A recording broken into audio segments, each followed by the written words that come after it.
History of the World by J. M. Roberts. Book 4 The Age of Diverging Traditions. Chapter 11 New Limits, New Horizons. In the Near East, Europeans were until very recently called Franks, a word first used in Byzantium to mean Western Christians. It caught on elsewhere and was still being used in various distortions and mispronunciations from the Persian Gulf to China 1,000 years later. This is more than just a historical curiosity. It is a helpful reminder that non Europeans were struck from the start by the unity, not the diversity, of the Western peoples and long thought of them as one. Europe looks outwards. The roots of this idea can be seen in the remote beginnings of Europe's long and victorious assault on the world, when a relaxation of pressure on her eastern land frontier and northern coasts at last began to be felt. By 1000 AD or so, the barbarians were checked. Then they began to be Christianized. Within a short space of time, Poland, Hungary, Denmark, and Norway came to be ruled by Christian kings. One last great threat, the Mongol onslaught, still lay ahead, it is true, but that was unimaginable at that time. By the 11th century, too, the rolling back of Islam had already begun. Palermo was back under Christian rule in 1071. The Islamic threat to southern Europeans diminished because of the decline to which the Abbasid Caliphate had fallen in the 8th and 9th centuries. The struggle with Islam was to continue vigorously until the 15th century. It was given unity and fervor by Christianity, the deepest source of European self consciousness. Similar fervor came to be generated among Muslims, at times proclaimed as a jihad or holy war, but its effect seems less far reaching and profound than among Europeans, whom religion bound together in a great moral and spiritual enterprise. It fed their sense of identity, but that was only one side of the coin. It also provided a license for predatory appetites for the military class, which dominated lay society. Crusading warfare would offer loot and license on a scale unavailable in Christendom's domestic wars. They could spoil the pagans with clear consciences. The Normans, always great predators, were in the vanguard, taking South Italy and Sicily from the Arabs, a task effectively complete by 1100. Almost incidentally, they swallowed the last Byzantine possessions in the West as well. The other great struggle in Europe against Islam was the epic of Spanish history, the Reconquest, whose climax came in 1492, when Granada, the last Muslim capital of Spain, fell to the armies of Catholic monarchs. The Spaniards had come to see the reconquest of a religious cause, and as such, it had been able to attract land hungry warriors from all over Europe since its beginnings in the 11th century. But it had also drawn on the same religious revival and quickening of vigor in the West, which expressed itself in a succession of great enterprises in Syria and Palestine, which are remembered as the Crusades. Strictly applied, that name covers a much longer drawn out and geographically more widely spread series of events than those of the couple of centuries or so which are usually thought of as the crusading era. The essential of the crusade was the authorization of the Pope that those taking part in it would be entitled to indulgences, allowing them remissions of the time to be spent after death in purgatory, and sometimes the status of martyr if they died while actually on crusade. On this basis, crusades were still being launched as late as the 15th century, often against targets far different from the ambition to do great deeds in the Holy Land, which had fired the first Crusaders, against Moors in Spain, pagan Slavs in the Baltic lands, Christian heretics in France, and even against Christian monarchs who had incurred the wrath of Pope. As shaping forces, though, the first four crusades were incomparably the most important. Though unsuccessful in their aim, they did not restore the Holy Land to Christian rule. They left profound legacies. In the Levant, they briefly established new colonial societies. They gravely, perhaps mortally, wounded the Eastern Christian Empire. Above all, they enduringly marked the psychology and self consciousness of Western Europeans. The earliest and most successful was launched in 1096. Within 3 years, the Crusaders recaptured Jerusalem, where they celebrated the triumph of the gospel of peace by the appalling massacre of their prisoners, women and children included. The Second Crusade, 1147 to 1149, in contrast, began with the successful massacre of Jews in the Rhineland. But thereafter, though the presence of an emperor and a king of France gave it greater importance than its predecessor, it was a disaster. It failed to recover Edessa, the city whose loss had largely provoked it, and did much to discredit Saint Bernard, its most fervent advocate, though it had a byproduct of some importance when an English fleet took Lisbon from the Arabs and it passed into the hands of the King of Portugal. Then, in 1187, Saladin recaptured Jerusalem for Islam. The Third Crusade, which followed 1189 to 1192, was socially the most spectacular. A German emperor drowned in the course of it, and the kings of England and France all took part. They quarreled, and the Crusaders failed to recover Jerusalem. No great monarch answered Innocent III's appeal to go on the next crusade, though many land hungry magnates did. The Venetians financed the expedition, which left in 1202. It was at once diverted by interference in the dynastic troubles of Byzantium, which suited the Venetians who helped to recapture Constantinople for a deposed emperor. There followed the terrible sack of the city in 1204, and that was the end of Fourth Crusade, whose monument was the establishment of a Latin empire at Constantinople, which survived there only for half a century. Several more crusades set out in the 13th century, but though they helped to put off a little longer the dangers which faced Byzantium, the last Christian stronghold in Palestine, Acre, fell to the Muslims in 1281, and thereafter crusading to the Holy Land was dead as an independent force. Religious impulse could still move men, but the first four crusades had too often shown the unpleasant face of greed. They were the first examples of European overseas imperialism, both in their characteristic mixture of noble and ignoble aims and in their abortive settler colonialism. Whereas in Spain and on the pagan marches of Germany, Europeans were pushing forward a frontier of settlement. They tried in Syria and Palestine to transplant Western institutions to a remote and exotic setting, as well as to seize lands and goods no longer easily available in the West.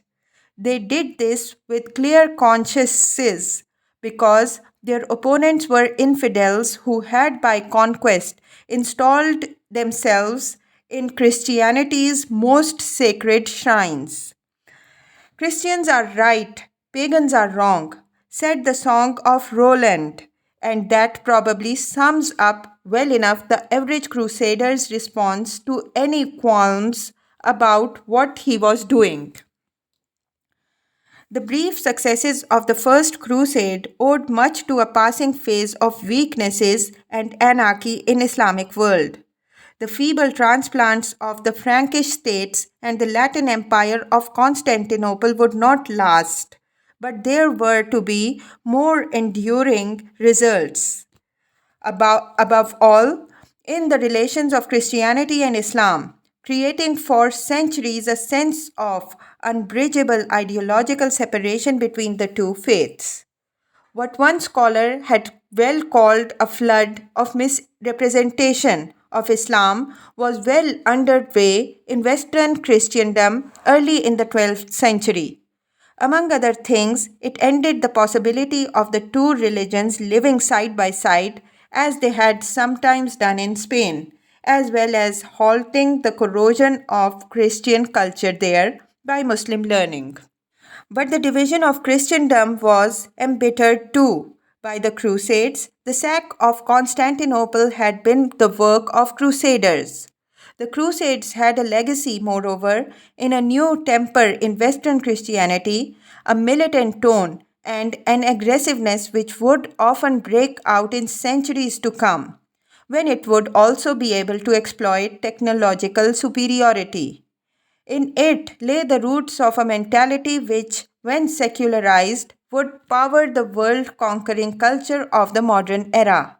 Reconquest was scarcely to be complete before Spanish would look to the Americas for the battlefield of a new crusade. Yet Europe was not impervious to Islamic influence. In these struggles, she imported and invented new habits and institutions.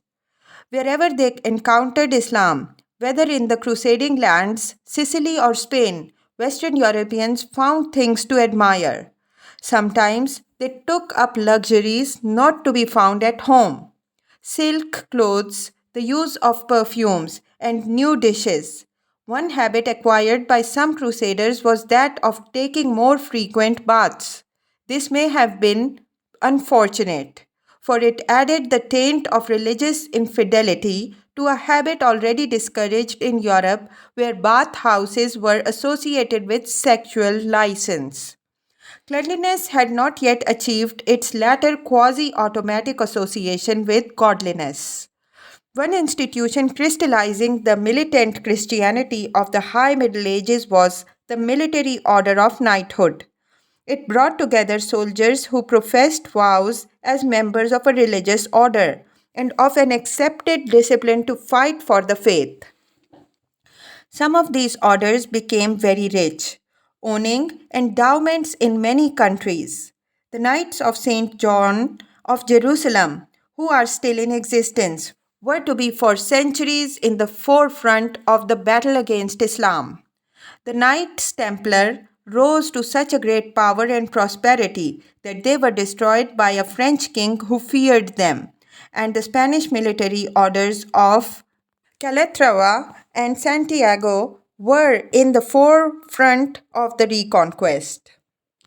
Another military order operated in the north, the Teutonic Knights, the warriors monks who were the spearhead of Germanic penetration of the Baltic and Slav lands.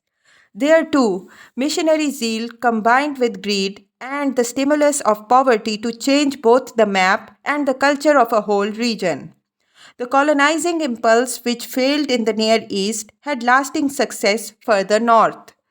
German expansion eastwards comprised a huge folk movement, a centuries long tide of men and women clearing forests, planting homesteads and villages, founding towns, building fortresses to protect them, and monasteries and churches to serve them.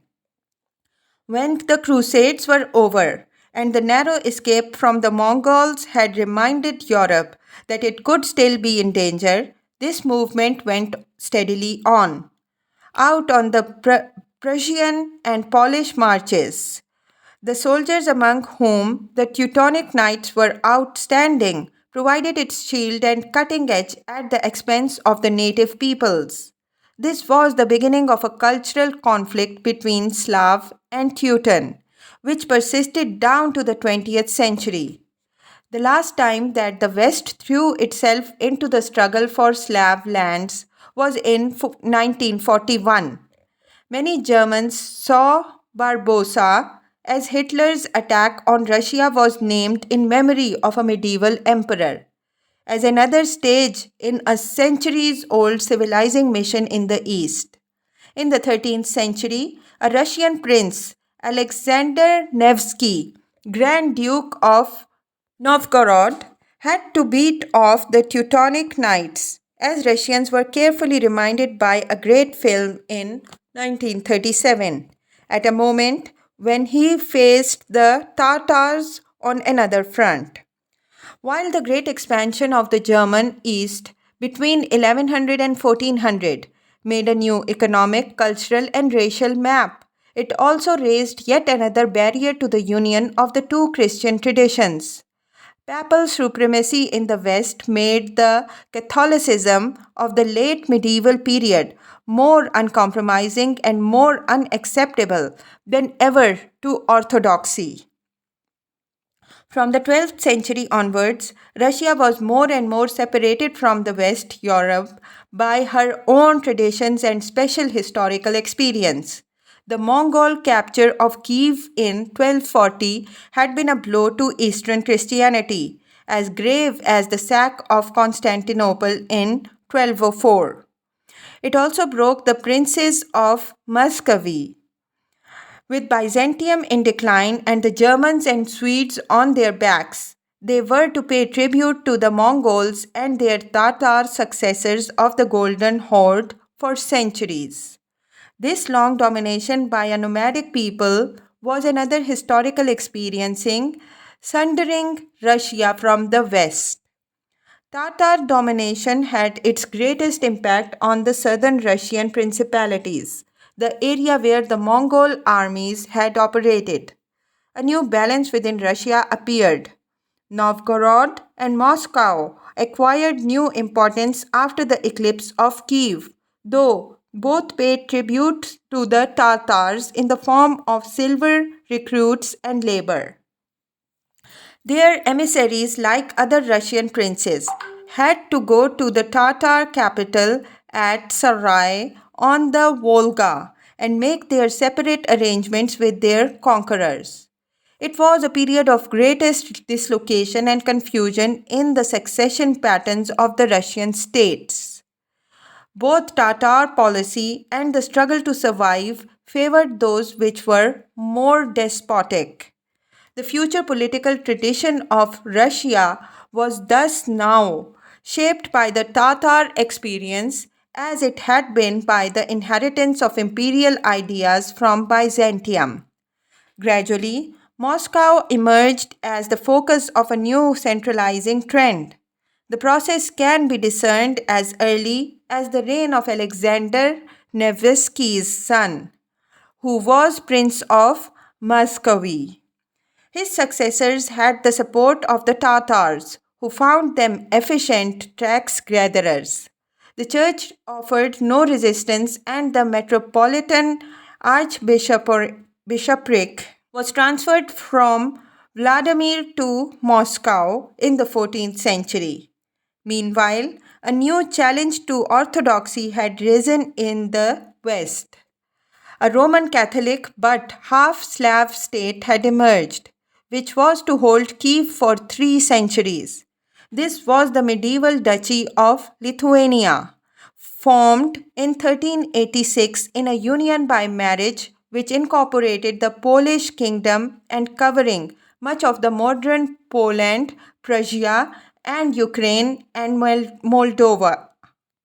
Fortunately for the Russians, the Lithuanians fought the Germans too. It was they who shattered the Teutonic Knights at Tattenberg in 1410. Harassed by the Germans and the Lithuanians to the west, Muscovy somehow survived by exploiting divisions within the Golden Horde. The fall of Constantinople brought a great change to Russia. Eastern Orthodoxy had now to find its center there and not in Byzantium. Russian churchmen soon came to feel that a complex purpose lay in such awful events. Byzantium, they believed, had betrayed their heritage by seeking religious compromise at the Council of Florence. Constantinople had fallen, wrote the Metropolitan of Moscow, because it has deserted the true Orthodox faith. There exists only one true church on earth, the Church of Russia. A few decades later, at the beginning of the 16th century, a monk could write to the ruler of Muscovy in quite new tone. Two Romes have fallen, but the third stands and the fourth will not be. Thou art the only Christian sovereign in the world, the Lord of all the faithful Christians. The end of Byzantium came when other historical changes made Russia's emergence from confusion and Tatar domination possible and likely. The Golden Horde was rent by dissension in the 15th century. At the same time, the Lithuanian state began to crumble. These opportunities and a ruler who was capable of exploiting them came to the throne of Muscovy in 1462. Ivan the Great, Ivan the Third, gave Russia something like the definition and reality won by England and France from the 12th century onwards. Some have seen him as the first national ruler of Russia. Territorial consolidation was the foundation of his work. When Muscovy swallowed the republics of Pskov and Novgorod, his authority stretched, at least in theory, as far as the Urals. The oligarchies which had ruled them were deported to be replaced by men who held lands from Ivan in return for service. The German merchants of the Hanse, who had dominated the trade of these republics, were expelled too. The Tatars made another onslaught on Moscow in 1481, but were beaten off, and two invasions of Lithuania gave Ivan much of White Russia and Little Russia in 1503. His successor took Smolensk in 1514. Ivan the Great was the first Russian ruler to take the title of Tsar. It was a conscious evocation of an imperial past, a claim to the heritage of the Caesars, the word from which it originated. In 1472, Ivan married a niece of the last Greek emperor. He was called autocrat by the grace of God, and during his reign, the double-headed eagle was adopted, which was to remain part of the insignia of Russian rulers until 1917. This gave a further Byzantine coloring to Russian monarchy and Russian history, which became still more unlike that of Western Europe. By 1500, Western Europeans already recognized a distinctive kind of monarchy in Russia. Basil, Ivan's successor, was acknowledged to have a despotic power over his subjects greater than that of any other Christian rulers over theirs. Hindsight makes much of Europe's future seem already discernible by 1500. A great process of definition and realization had been going on for centuries. Europe's land limits were now filled up. In the east, further advance was blocked by the consolidation of Christian Russia. In the Balkans, by the Ottoman Empire of Islam. The first crusading wave of overseas expansion was virtually spent by about 1250.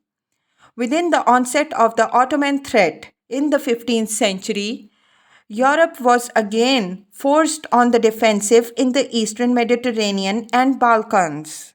Those unhappy states with exposed territories in the east, such as Venice, had to look after them as best they could. Meanwhile, others were taking a new look at their oceanic horizons. A new phase of Western Europe's relations with the rest of the world was about to open. In 1400, it had still seemed sensible to see Jerusalem as the center of the world. Though the Vikings had crossed the Atlantic, men could still think of a world which, though spherical, was made up of three continents: Europe, Asia, and Africa, around the shores of one landlocked sea, the Mediterranean. A huge revolution lay just ahead, which forever swept away such views, and the route to it lay across the oceans because elsewhere advance was blocked. Europe's first direct contacts with the East had been on land rather than on water. The caravan routes of Central Asia were their main channel and brought goods west to be shipped from Black Sea to the Levant ports.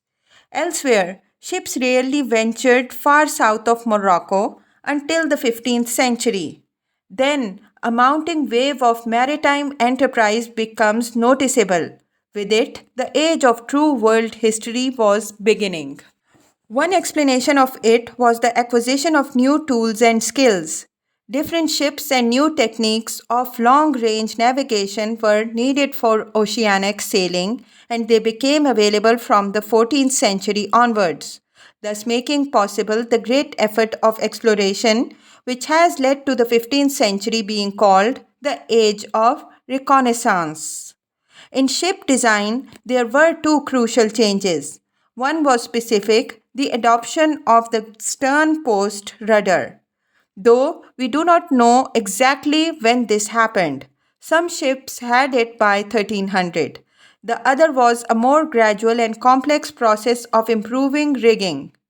This went with a growth in the size of ships.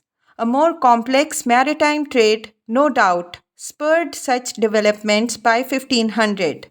The tubby medieval cog of northern Europe, square rigged with a single sail and mast, had developed into a ship carrying up to three masts with mixed sails. The main mast still carried square rigging, but more than one sail.